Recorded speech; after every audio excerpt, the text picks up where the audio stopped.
ನಮಸ್ತೆ friend, welcome to Jayalakshmi lifestyle ಚಾನಲ್ಗೆ. ಇವತ್ತು ನಾನು ಒಂದು ಒಳ್ಳೆ ಬ್ರೇಕ್ಫಾಸ್ಟ್ ತೋರಿಸ್ತಾ ಇದ್ದೀನಿ. ಒಂದು ಸ್ಪೆಷಲ್ ಗೀ ರೈಸನ್ನು ನಾವು ರೆಗ್ಯುಲರಾಗಿ ಮಾಡ್ತೀವಿ. ಹಾಗೆಯೇ ಇವತ್ತು ಒಂದು ವಸ್ತು ಹಾಕಿ ನಾನು ಗೀ ರೈಸ್ ಮಾಡ್ತಾಯಿದ್ದೀನಿ. ತುಂಬ ಚೆನ್ನಾಗಿರುತ್ತೆ, ತುಂಬ ರುಚಿಯಾಗಿರುತ್ತೆ. ಹೇಗೆ ಮಾಡಿದೆ ಅಂತ ನಾನು ತೋರಿಸ್ತೀನಿ. ಬೇಗ ಆಗುತ್ತೆ, ಒನ್ ಪಾಟ್ ರೆಸಿಪಿ. ಬನ್ನಿ, ಏನೇನು ಬೇಕು ಅಂತ ನಾನು ತೋರಿಸ್ತೀನಿ. ನಾನೀಗ ಒಂದು ಮಸಾಲೆ ತೊಗೊಂಡಿದ್ದೀನಿ. ಒಂದು ಅನಾನಸ್ ಹೂವು ಮತ್ತು ಪಲಾವ್ ಎಲೆ, ಚಕ್ಕೆ, ಲವಂಗ, ಏಲಕ್ಕಿ ಮತ್ತು ಜಾಪತ್ರೆ ಇಷ್ಟು ತೊಗೊಂಡು ಸ್ವಲ್ಪ ಗೋಡಂಬಿ ತೊಗೊಂಡಿದ್ದೀನಿ. ಒಂದು ಸಣ್ಣ ಕಪ್ಪಲ್ಲಿ ಬಟಾಣಿ ಕೂಡ ತೊಗೊಂಡಿದ್ದೀನಿ. ಹಾಗೆ ಶುಂಠಿ ಬೆಳ್ಳುಳ್ಳಿ ಪೇಸ್ಟು 1 ಸ್ಪೂನ್ ಶುಂಠಿ ಬೆಳ್ಳುಳ್ಳಿ ಪೇಸ್ಟ್ ಹಾಕ್ಕೊಂಡ್ರೆ ಸಾಕು. 2 ಹಸಿಮೆಣಸಿನ್ಕಾಯಿ, 2ರಿಂದ 3, ಒಂದು ಈರುಳ್ಳಿ ಉದ್ದಕ್ಕೆ ಹಚ್ಕೊಳ್ಳೋದು. ಇಲ್ಲಿ ನಾನು 1 ಗ್ಲಾಸ್ ಹಾಲು ತೊಗೊಂಡಿದ್ದೀನಿ. ಯಾವ ಹಾಲು ತೊಗೊಂಡಿದ್ದೀನಿ ಅಂತ ನಾನು ಮುಂದೆ ನಿಮಗೆ ಹೇಳ್ತೀನಿ.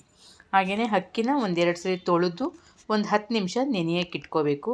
ನೀವು ಬಾಸುಮತಿ ರೈಸಲ್ಲಿ ಮಾಡೋದಾದರೆ ಒಂದು ಅರ್ಧ ಗಂಟೆ ನೆನೆಯೋಕ್ಕೆ ಇಟ್ಕೋಬೇಕು. ನಾನು ರೆಗ್ಯುಲರ್ ರೈಸಲ್ಲಿ ಮಾಡ್ತಿರೋದ್ರಿಂದ ಒಂದು 10 ಮಿನಿಟ್ಸು ನೀವು ಒಗ್ಗರಣೆ ಹಾಕೋಷ್ಟೊತ್ತಿಗೆ ಒಂದು 10 ಮಿನಿಟ್ಸು ನೆನೆದ್ರೆ ಸಾಕು.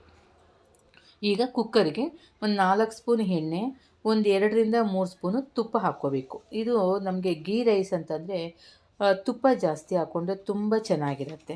ಹಾಗಾಗಿ 2ರಿಂದ 3 ಸ್ಪೂನು ಮನೆ ಊಟದ ತುಪ್ಪನೇ ಹಾಕ್ಕೊಳ್ಳಿ. ಊಟದ ತುಪ್ಪ ಹಾಕ್ಕೊಂಡು ಅದಕ್ಕೆ ನಾನು ಈ ಎಲ್ಲ ಸ್ಪೈಸಸ್ಸು ಏನು ತೊಗೊಂಡಿದ್ನೋ ಅದನ್ನು ಹಾಕ್ಕೊಂಡಿದ್ದೀನಿ.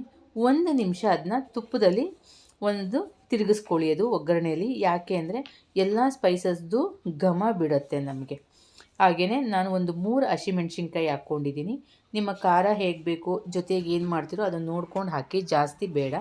ಹಾಗೆ 1 ಈರುಳ್ಳಿನ ನಾನು ಉದ್ದುದ್ದಕ್ಕೆ ಹಚ್ಕೊಂಡಿದ್ದೆ, ಹಾಕಿದ್ದೀನಿ. ಈ 2 ನಿಮಿಷ ಎಲ್ಲನೂ ಒಂಚೂರು ತುಪ್ಪದಲ್ಲಿ ಬಾಡಬೇಕು. ಅದೆಲ್ಲ ಬಾಡಿದ್ಮೇಲೆ ನೆಕ್ಸ್ಟು ನಾವು ಈರುಳ್ಳಿ ಸ್ವಲ್ಪ ಇದಾದಮೇಲೆ 1 ಸ್ಪೂನಷ್ಟು ಶುಂಠಿ ಬೆಳ್ಳುಳ್ಳಿ ಪೇಸ್ಟ್ ಹಾಕ್ಕೋಬೇಕು. ಶುಂಠಿ ಬೆಳ್ಳುಳ್ಳಿ ಪೇಸ್ಟ್ ಇಲ್ಲಾಂದರೆ ಶುಂಠಿ ಮತ್ತು ಬೆಳ್ಳುಳ್ಳಿನ ಸಣ್ಣಕ್ಕೆ ಬೇಕಾದರೂ ಹಾಕ್ಕೋಬೋದು. ಇಲ್ಲಾಂದರೆ ಮಾಮೂಲಿ ಈಗ ಎಲ್ಲರ ಮನೆಯಲ್ಲೂ ಶುಂಠಿ ಬೆಳ್ಳುಳ್ಳಿ ಪೇಸ್ಟ್ ಇರುತ್ತೆ. 1 ಸ್ಪೂನಷ್ಟು ಹಾಕಿ. ನಾನು ಇಲ್ಲಿ ಏನು ಮಾಡಿದ್ದೀನಿ ಅಂದರೆ ನಾನು 1.5 ಪಾವಷ್ಟು ಅಕ್ಕಿ ತೊಗೊಂಡಿದ್ದೀನಿ. ಅದರದ್ದು ಬೇಸಸ್ ಮೇಲೆ ನಾನು ಮಾಡ್ತಾಯಿದ್ದೀನಿ. ಹಾಗೆ 8ರಿಂದ 10 ಗೋಡಂಬಿ ಹಾಕ್ಕೊಳ್ಳಿ, ತುಂಬ ಚೆನ್ನಾಗಿರುತ್ತೆ. ಗೋಡಂಬಿ ಹಾಕೋದು ಒಳ್ಳೆಯದು. ಮತ್ತು 1 ಕಪ್ಪು ಹಸಿ ಬಟಾಣಿ ಎಲ್ಲನೂ ತುಪ್ಪದಲ್ಲಿ ಚೆನ್ನಾಗೆ ಸ್ವಲ್ಪ ಒಂದು 5 ನಿಮಿಷ ಹುರ್ಕೊಳ್ಳಿ. ಹಸಿ ಬಟಾಣಿದು ಹಸಿ ವಾಸನೆ ಹೋಗೋ ಥರ ಕ್ಲೀನಾಗೆ ಹುರ್ಕೋಬೇಕು. ಹಾಗೆ ಇದು ಬೆಳಗಿನ ತಿಂಡಿಗೆ ಫಾಸ್ಟಾಗಿ ಆಗುತ್ತೆ, 1 ಪಾಟ್ ರೆಸಿಪಿ. ಒಂದ್ಸರಿ ಕುಕ್ಕರಿಗೆ ಒಂದು ಒಗ್ಗರಣೆ ಹಾಕಿಟ್ಬಿಟ್ರೆ ಬೇಗ ಆಗುತ್ತೆ. ಅದಕ್ಕೆ ನಾವು ಏನು ಬೇಕಾದ್ರೂ ಮಾಡ್ಬೋದು. ಒಂದು ದಾಲ್ ಅಥವಾ ಕುರ್ಮಾ ತರಕಾರಿ ಎಲ್ಲ ಹಾಕಿ ಮಾಡ್ಕೊಳ್ಬಹುದು. ಮತ್ತು ಮಕ್ಕಳಿಗೆಲ್ಲ ಇದು ತುಂಬ ಇಷ್ಟ ಆಗುತ್ತೆ.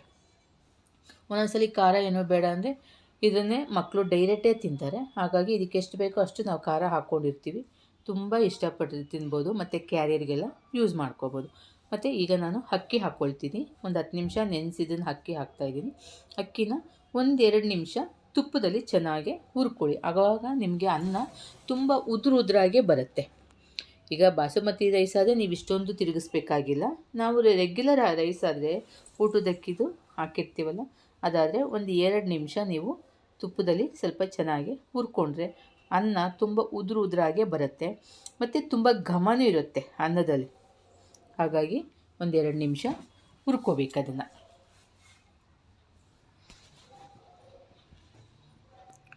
ಈಗ ನೋಡಿ, ನಾನು ಹೇಳಿದ್ನಲ್ಲ ನಿಮಗೆ 1 ಗ್ಲಾಸ್ ಹಾಲುದು. ಇದು ಹಾಲು ಅಂದರೆ ಸಾಮಾನ್ಯವಾಗಿ ನಾವು ತೆಂಗಿನಕಾಯಿನ ಹಾಲು ಹಾಕ್ಕೋತೀವಿ. ಆದರೆ ಇಲ್ಲಿ ನಾನು ಸ್ಪೆಷಲ್ ಅಂತಂದರೆ ಒಂದು ನಂದಿನಿ ಹಾಲು, ಅಂದರೆ ಕಾಫಿ ಟೀಗೆಲ್ಲ ಯೂಸ್ ಮಾಡ್ತೀರಲ್ಲ ನೀವು, ಅದನ್ನು ಹಾಕ್ಕೊಂಡಿದ್ದೀನಿ 1 ಗ್ಲಾಸು. ನೀವು ಯಾವ ಗ್ಲಾಸಲ್ಲಿ ಅಕ್ಕಿ ಹಾಕಿರ್ತೀರೋ ಅದೇ ಗ್ಲಾಸಲ್ಲಿ 1:2 ಅಕ್ಕಿ ಹಾಕ್ತಿರಲ್ಲ, ಆ ಥರ ನೀವು ಆ ಲೆಕ್ಕದಲ್ಲಿ ಹಾಲನ್ನು ಕೂಡ ಲೆಕ್ಕಕ್ಕೆ ತೊಗೋಬೇಕು. 1 ಗ್ಲಾಸ್ ಹಾಲು ಮತ್ತು 3 ಗ್ಲಾಸು ನೀರು ಹಾಕ್ತಾಯಿದ್ದೀನಿ ನಾನು. ಏಕೆಂದರೆ 1.5 ಗ್ಲಾಸಷ್ಟು ನಾನು ಅಕ್ಕಿ ತೊಗೊಂಡಿರೋದ್ರಿಂದ 1:3. ಆದರೆ 1 ಪಾಯಿಂಟ್ ಕಮ್ಮಿ ಇಟ್ಟರೆ ನಿಮಗೆ ಅನ್ನ ತುಂಬ ಉದ್ದುದ್ರಿಗೆ ಬರುತ್ತೆ.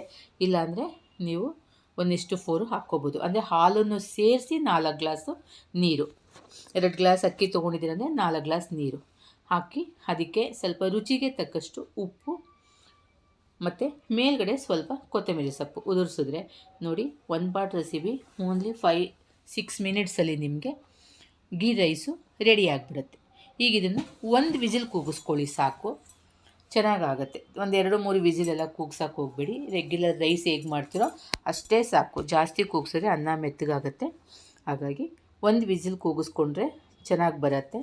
ಫ್ರೆಂಡ್ಸ್, ನೋಡ್ತಾ ಇದ್ದೀರಲ್ಲ, ನಿಮಗಿಷ್ಟ ಆದರೆ ನನಗೊಂದು ಲೈಕ್ ಕೊಡಿ.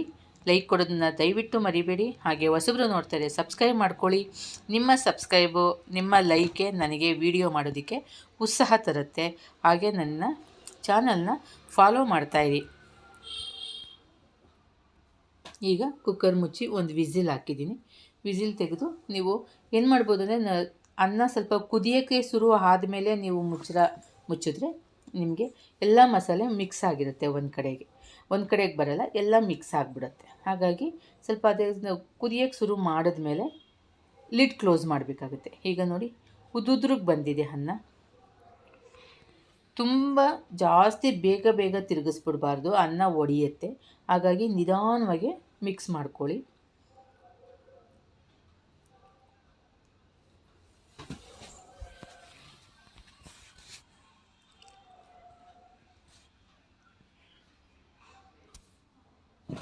ನಾನು ಕುರ್ಮಾ ಕೂಡ ಮಾಡಿದ್ದೆ, ಅದನ್ನು ವೀಡಿಯೋ ಹಾಕೋಕ್ಕಾಗಿಲ್ಲ. ನೆಕ್ಸ್ಟ್ ಹಾಕೋಣ ಅಂತ ಹೇಳ್ಬಿಟ್ಟು ಇಲ್ಲಿ ಇದನ್ನು ಬರೀ ಗೀ ರೈಸ್ ಮಾತ್ರ ಹಾಕಿದ್ದೀನಿ ಫ್ರೆಂಡ್ಸ್.